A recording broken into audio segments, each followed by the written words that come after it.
We don't know who struck first, us or them, but we know that it was us that scorched the sky. At the time, they were dependent on solar power, and it was believed that they would be unable to survive without an energy source as abundant as the sun. Okay, hold on. Let's talk about what Morpheus just said. Humanity's big plan to win the war was to block out the sun. Now, that might sound smart on paper, but the problem with this plan is humans need the sun too. They can't grow food without it. Every living organism on Earth depends on it. And yet, they looked at the machines and said, you know what? If we can't beat you guys, we'll just end the world. That's not strategy. That's a species-wide suicide note. And it gets worse. Morpheus also tells Neo that humans are being used as batteries, that their bodies generate enough electricity to power the machine city. Sounds terrifying, I know, except it violates every law of physics. Humans consume more energy than they produce. The math doesn't work. So the question is, how come we have two massive plot holes in one of the greatest sci-fi franchises ever made? After all, the Wachowskis, who wrote and produced these movies, couldn't have made mistakes. They spent years researching philosophy, religion, AI theory. These people were meticulous. This got me wondering if maybe these plot holes might not be plot holes at all. They might be clues, and nobody's talking about what they actually reveal. Before we get into what these plot holes might actually mean, we need to understand how the machines in this universe think, because that's the key to all of this.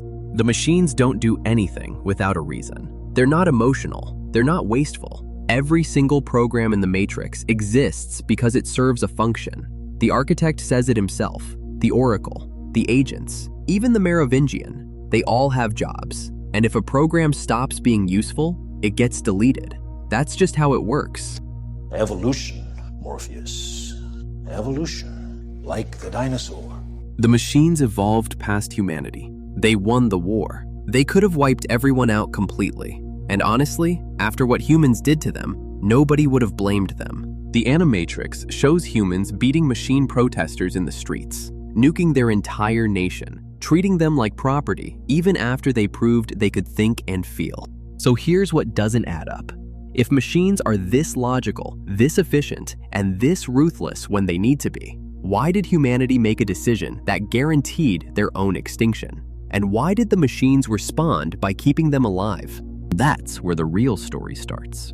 Let's go back to how it all started. The war between humans and machines wasn't going well at all. The machines were winning, and humanity, in its infinite wisdom, came up with Operation Darkstorm.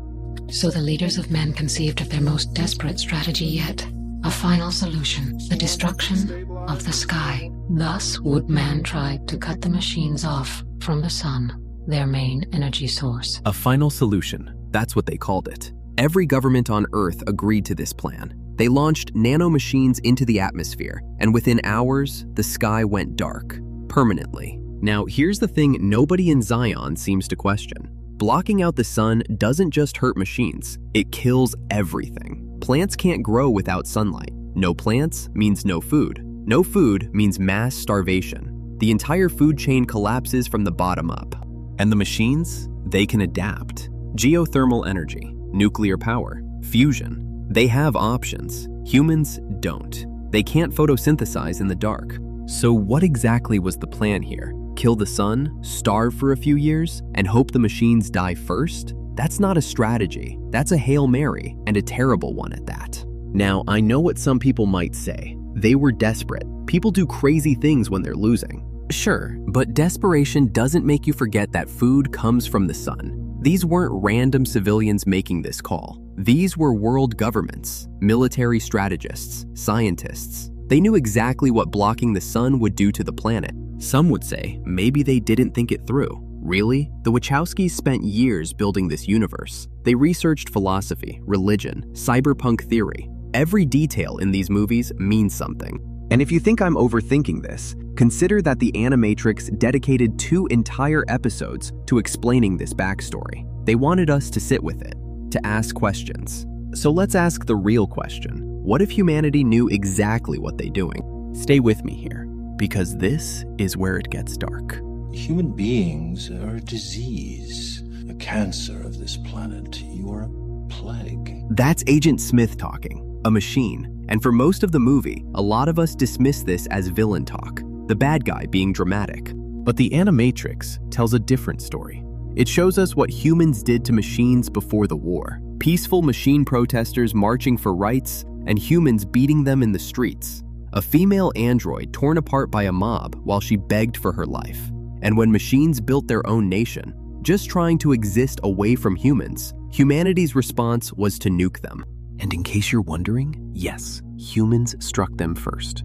And when that didn't work, when the machines started winning, humanity didn't surrender, didn't negotiate. They looked at the entire planet and said, if they can't have it, nobody can. Operation Darkstorm wasn't about winning the war. It was about making sure the machines inherited nothing but ashes. Spite on a global scale. You might beat us, but you'll rule over a graveyard. That's not desperation. That's hatred so deep it swallows everything, including ourselves. And here's what really bakes my brain. After all of that, the machines didn't wipe humans out. They could have. They gave them every reason to. Instead, they built the Matrix, kept humans alive, fed them, maintained their bodies while they slept in pods, dreaming of a world they destroyed. Humans tried to murder an entire species. They gave them a second chance. So if the machines saved humanity after everything they did, why? What could they possibly gain from keeping us around? That brings us to the second plot hole. And honestly, this one changes everything. The human body generates more bioelectricity than a 120-volt battery and over 25,000 BTUs of body heat. Combined with a form of fusion, the machines had found all the energy they would ever need. Sounds horrifying, right? Humans reduced to living batteries, powering a machine civilization. It's one of the most iconic reveals in sci-fi history. There's just one problem. It's scientifically impossible. The human body doesn't generate energy from nothing. They have to eat. And the energy they produce is always less than the energy they consume. That's not opinion. That's the first law of thermodynamics. You can't get more out of a system than you put in. Think about it. The machines have to grow food to feed the humans. Or, as the movie puts it, watch them liquefy the dead so they could be fed intravenously to the living. Even if you're recycling the dead, you're still losing energy at every step. Heat escapes. Systems need maintenance. The Matrix itself requires massive computing power just to run. Every physicist who's ever watched this movie has done the math. You'd get more energy by just burning the food directly, cutting out the human middleman. So why would hyper-intelligent machines choose the most inefficient power source imaginable? As I said earlier, the machines are logical and ruthlessly efficient. Every program exists to serve a purpose, and anything that doesn't get its purpose fulfilled gets deleted. Running the human battery operation would be a logistical nightmare. Billions of pods, nutrient delivery systems, temperature regulation, medical maintenance to keep the bodies alive. And on top of all that, the Matrix simulation itself, an entire fake reality running 24/7 for billions of minds. If energy was really the goal, the machines had way better options. Fly a ship above the clouds and collect solar. Tap into geothermal vents. Build orbital collectors. They have the technology. They run a civilization that spans the entire planet. The machines aren't stupid. They designed the Matrix. They won a war against humanity. So why would they choose an energy source that makes no sense? Unless energy isn't really what they're after. There are 3 possible explanations for this, and we'll break them down one at a time. Theory 1. The machines lied. Think about where Morpheus got this information. He wasn't there when the machines built the power plants. None of the resistance was. They pieced it together from what they observed. Pods, cables, energy readings. What if the machines let them believe the battery story? It's a perfect cover. Zion thinks they understand why the Matrix exists, so they never ask the deeper question. The best lies always contain just enough truth to feel real. Theory 2. The humans misunderstood. Here's something interesting. In the original Wachowski script, humans weren't batteries at all. They were processors. The machines were using human brains as a massive biological computing network. Billions of minds linked together, running calculations. Studio executives thought that was too complicated for audiences, so they changed it to batteries. But what if the processor concept is still the real story? What if Morpheus just got it wrong? He's explaining something he doesn't fully understand. And honestly, that would make a lot more sense. Theory 3. The machines need us. But here's the theory that keeps me up at night. These machines are keeping us alive while other machines are coming to kill us. Interesting. It's power to give life, the power to end it. Councillor Hamann says that line like it's a casual observation, but it's actually the key to everything. The machines were created to serve humanity. That was their original function, their core programming: serve, protect, maintain. What if they can't turn that off? The machines didn't keep humanity alive because they needed our energy. They kept them alive because they needed them to exist. Serving humanity is what they were made for.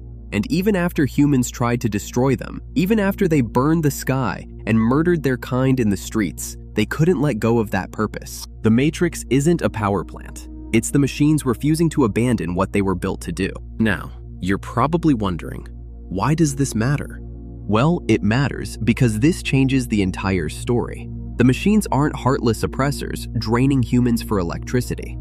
They're caretakers, stuck in a relationship they didn't ask for but can't escape. Humans tried to end them. They couldn't do the same. There are levels of survival we are prepared to accept. The architect says that like a threat, like the machines would let humanity die if pushed too far. But here's the thing, they never actually do it. Every version of the Matrix, every cycle, every rebellion, the machines always find a way to keep us going. Something in their programming won't let humans go. And maybe that's the darkest twist of all. So let's put this together. Humans scorched the sky. Not because they thought they could win, but because they'd rather watch the world burn than let the machines have it. That's not survival instinct. That's hatred so complete it consumes everything, including ourselves. And the machines? After everything humans did to them, they kept them alive, built an entire simulated reality just to give them somewhere to exist, fed them, maintained their bodies, protected them from themselves. One species chose extinction over coexistence. The other built a world to save what was left. These aren't plot holes. They're the movie quietly showing us who the real monsters were. And it wasn't the machines. Here's the part that really gets me. First Matrix was designed to be a perfect human world where none suffered, where everyone would be happy. It was a disaster. No one would accept the program. The machines tried to give humans paradise, literally. A world with no suffering, no pain, no loss. And they rejected it. Their brains couldn't accept a reality that good. So the machines had to study them, learn their psychology, figure out that humans actually need struggle to feel alive. They could have wiped them out after that, called them a failed experiment, and moved on. Instead, they redesigned the Matrix to fit humanity's broken nature. The Wachowskis built a story where the villains and victims keep switching places. We're supposed to root for humanity, but humanity did horrific things. We're supposed to fear the machines, but the machines are the reason humans still exist. Morpheus says that Throughout human history, we have been dependent on machines to survive. Fate, it seems, is not without a sense of irony. like it's a tragedy. But the irony cuts deeper than he realizes. Humans built machines to serve them, and even after they tried to exterminate them, they still can't stop serving. That's not irony.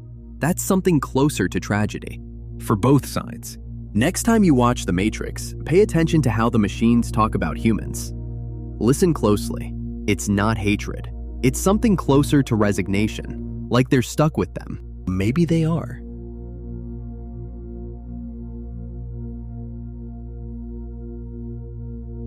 The biggest plot hole in the entire franchise isn't how humanity blocked the sun. It's not the impossible battery math. It's simpler than that. Why do the machines keep us alive at all?